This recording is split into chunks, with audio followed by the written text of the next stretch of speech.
opened fire at the Ramot Junction in northern Jerusalem. Two attackers opened fire and then was shot dead by a soldier and an armed civilian at the scene. Prime Minister Benjamin Netanyahu arrived at the scene of the shooting. Let's listen in to his statements. במרדף, בכיתור של הכפרים שמהם באו המרצחים, ואנחנו נשיג את כל מי שסייע באדם, כל מי ששילח אותם, ואנחנו ננקוט בצעדים קשים עוד יותר. Let's listen in to eyewitnesses and what they say about the attack. כמובן מלאה בהמולה של אנשים, פתאום מתחיל לשמוע צרור יריות, בהתחלה קטן ופתאום הוא התגבר ואנשים מסתכלים אחד על השני, מנסים להבין מה קורה ולא מבינים מה קורה. ורק אולי אחרי 2-3 שניות פתאום מישהו צעק פיגוע ואנשים התחילו לרוץ. תוך כדי אני רואה אנשים נופלים או נחבטים תוך כדי מבריחה, וראיתי בחזור אישה שהתעלפה פתאום ועוד אישה אחת הייתה עם דם ודברים כאלה, ואז אחר כך חזרתי לזירה ואז ראיתי באמת שתי גופות מצערות שבאמת גרמו לי פתאום להבין שהיה פה אירוע בסדר גודל מאוד מאוד גדול וברוך השם שניצלתי ממנו.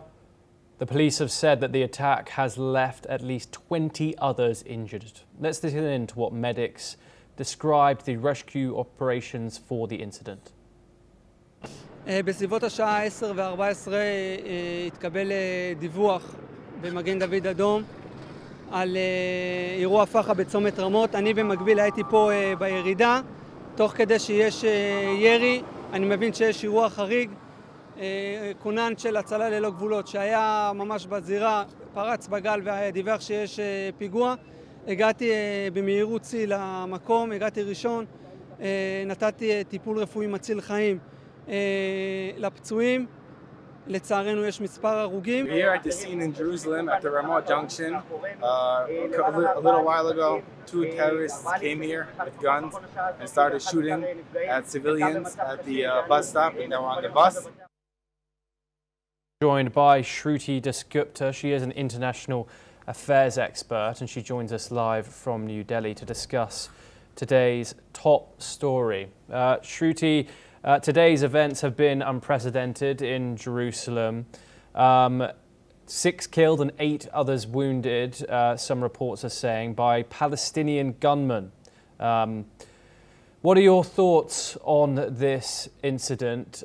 How uncommon is this in the midst of course, what is going on, the Gaza war?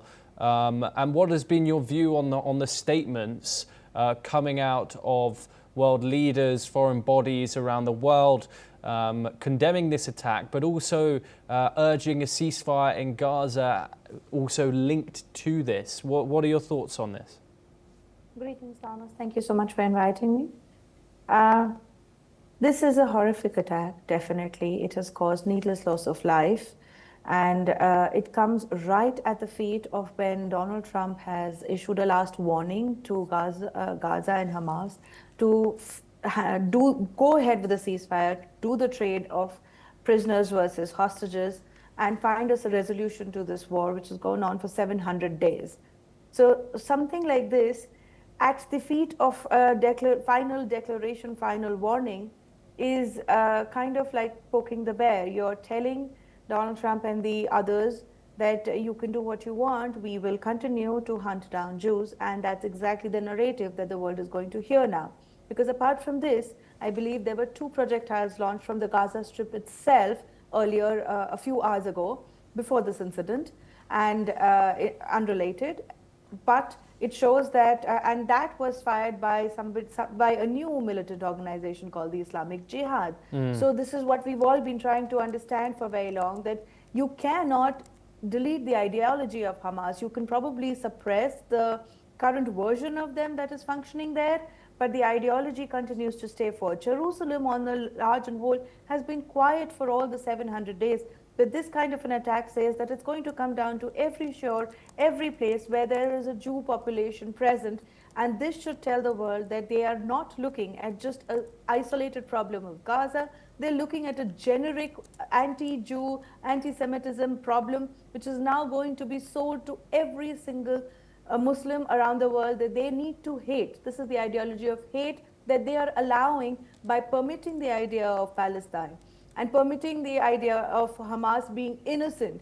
Gazans are innocent, but nobody is holding Hamas responsible. We have seen videos of Hamas dragging Gazans around, killing them for aid, killing them for other purposes. All of it remains unconfirmed because the IDF does not allow reporters and to go forth and verify this. So what we have to depend on right now is our own intellect to see that when a ceasefire ultimatum was issued by foreign powers and Israel has themselves come forth and say, do it now or we shall not be responsible for how many lives are lost. At this particular juncture, another war front has opened, and this shows that they are not ready to give up, and they will take us down to the last man and probably the last Jew possible. Okay, Shruti, do stay with us. We have some further updates from the region. The Israeli army has stated that Israeli strikes hit eastern Lebanon on